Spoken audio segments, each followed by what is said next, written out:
안녕하세요, 김경렬입니다. 제가 DK 스튜디오라는 이 채널을 운영하면서 여태껏 제 관심사들을 다뤄왔는데, 아무래도 제가 의사니까 채널 운영하는데 제 전공을 좀 살리면 좋을 것 같고, 그리고 제 공부도 할 겸 해서 오늘은 의학 저널을 리뷰해 보려고 합니다. 요즘 인터넷에 너무나도 많은 정보들이 있지만 출처가 불분명하거나 거짓 정보들이 많잖아요. 모든 의학적, 과학적 지식의 출처는 논문인데, 최근에는 워낙 빠르게 정보가 업데이트 되니까 저도 좀 뒤처지지 않게 제 공부를 하면서 겸사겸사 논문 리뷰를 할 거고요. 논문에도 급이 있는 거니까 뭐 당연히 돈만 내면 실어주는 그런 논문은 제외고, SCI급 아니면 적어도 SCIE급 논문 중에서 임팩트 팩터가 높은 걸로 골라서 리뷰를 해보겠습니다. 오늘 주제는 초콜릿이 건강에 미치는 영향입니다. 초콜릿 섭취가 심혈관 질환이나 뇌혈관 질환을 예방하는 데 도움이 된다는 건 4, 5년 전에 이미 학계로부터 완전히 인정받은 사실인데, 어느 정도 용량까지가 건강에 득이 되고 그 이상은 해가 되는지에 대한 논의는 조금 더 필요하죠. 오늘 리뷰할 논문은 유로피언 헛 저널의 2010년도에 실린 내용인데, 초콜릿 관련 대규모 스터디 중에서는 상당히 초반에 나온 저널입니다. 그만큼 인용도 많이 됐고요. 유로피안 헛 저널도 당연히 SCI 논문인데 2017년 임팩트 팩터가 무려 23점이 넘습니다.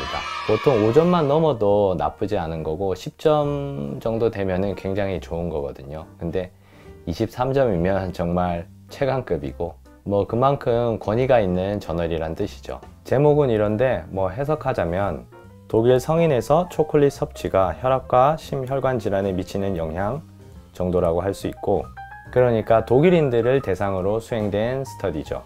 우리 동아시아인들에게 똑같이 적용할 수는 없습니다. 왜냐하면 미국에서 시행됐던 초콜릿 스터디 중에서 별다른 효과가 없었던 것도 있거든요. 뭐 그 얘기는 나중에 하고, 저널 리뷰 들어가기 전에 우선 간단히 초콜릿에 대해서 알아보겠습니다.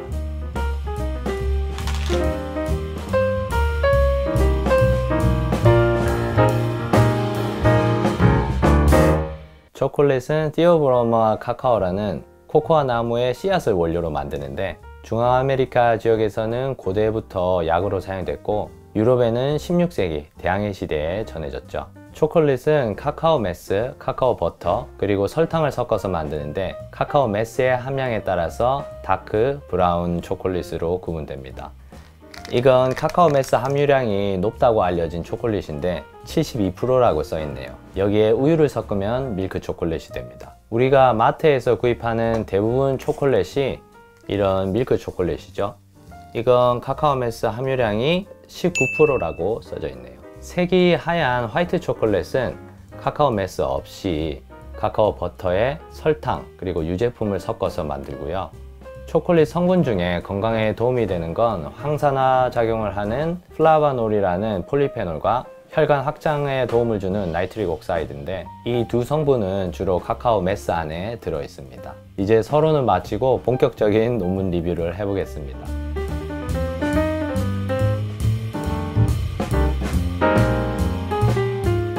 이 스터디는 독일 사람 27,548명을 대상으로 1994년에 시작됐고, 대상자들에게 2, 3년마다 식습관, 혈압, 신체 측정, 라이프 스타일에 대한 설문지를 총 4회 발송했고, 매회 응답률은 90에서 96%였습니다. 27,000명이 넘는 사람들을 팔로우업해서 16년 만에 논문이 나왔으니까 정말 스케일이 대단하네요.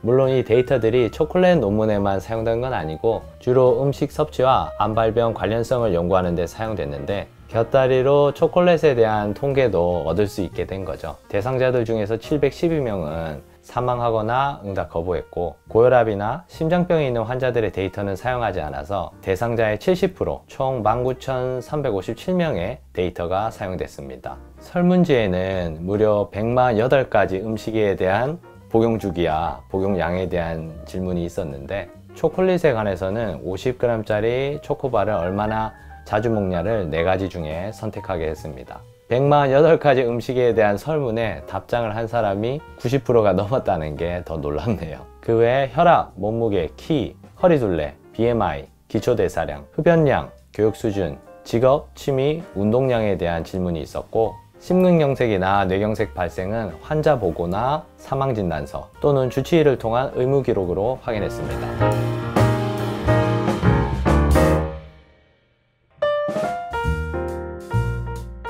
그 다음이 통계인데, 논문에서 통계는 굉장히 중요하죠. 똑같은 데이터도 통계를 어떻게 돌리느냐에 따라서 정반대 결과가 나올 수 있는 거기 때문에 이 논문이 어떤 통계를 이용해서 데이터에 어떤 식으로 적용했냐를 보는 게 논문 심사의 핵심인데, 이게 유튜브에서 다루기는 굉장히 지겨운 내용이고 제가 지금 논문 심사를 하는 건 아니기 때문에 생략하도록 하겠습니다. 권위 있는 저널에서 저명한 교수님들이 다 심사한 내용이니까 믿고 넘어가는 걸로 하고 바로 결과를 보도록 하겠습니다.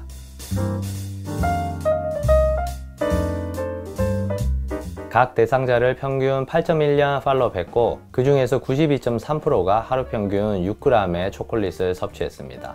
6g이라고 하면 이 밀크 초콜릿 3조각이 조금 안 되는 양이고, 이 다크 초콜릿 3알 정도라고 생각하시면 됩니다. 설문에 따르면 초콜릿을 많이 먹을수록 야채나 과일 그리고 유제품의 섭취량은 적어졌습니다. 통계 결과에 따르면 초콜릿 복용은 혈압을 낮추는 효과가 있었고, 팔로업 기간 중 심근경색이 발생한 환자는 166명, 그 중에서 24명이 사망했고요. 뇌졸중, 그러니까 뇌졸중이란 건 뇌혈관이 막혀서 생기는 뇌경색과 뇌혈관이 터져서 생기는 뇌출혈을 합쳐서 부르는 용어인데, 136명에서 뇌졸중이 발생하고 그중 12명이 사망했습니다. 앞서 말한 심근경색 같은 심혈관계 질환 발생은 초콜릿 섭취량과 반비례했고, 뇌혈관계 질환에서는 더 강한 반비례 경향이 나타났습니다. 그러니까 초콜릿을 많이 먹을수록 심장병이나 뇌질환이 줄어들었다는 이야기죠. 그리고 이런 결과는 성별이나 BMI에 상관없이 일정했고요.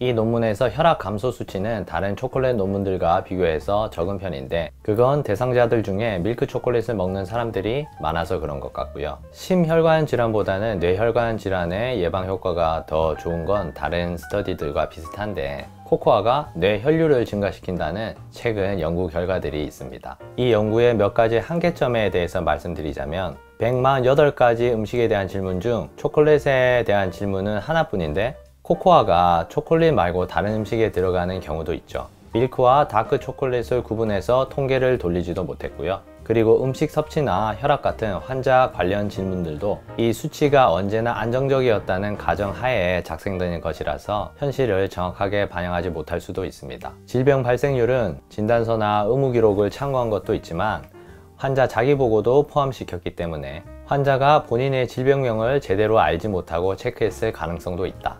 이 정도가 이 연구의 한계점이고, 대신 초콜릿의 효과에 대한 최초의 보고가 나오기 전에 이 연구가 시작됐기 때문에 참가자들의 초콜릿 섭취는 이런 보고에 영향을 받지 않았을 거라는 장점도 있습니다. 이상 유로피언 허트 저널의 논문을 리뷰해 봤습니다. 다른 논문들을 봐도 초콜릿이 심장이나 뇌 건강에 좋다는 건 확실한 사실인 것 같은데, 문제는 용량이죠. 보통 초콜릿은 설탕을 섞어서 만드니까 과하게 먹으면 체중이 증가하고 당뇨 같은 질병에 취약해질 수 있습니다. 특히 우리 같은 동아시아인들은 같은 체질량 지수에서 다른 인종들보다 당뇨가 잘 생기기 때문에 더 조심해야죠. 그래서 제가 초콜릿 섭취량에 대한 논문을 좀 찾아봤는데, 2018년, 그러니까 올해죠, 허트 저널에 초콜릿 관련 논문 14개를 메타 분석한 스터디가 있더라고요. 중국 쪽 스터디고, 메타 분석 결과 일주일에 100g 이하로 초콜릿을 먹으면 뇌혈관과 심혈관 질환을 예방하는 데 도움이 된다고 나와 있습니다.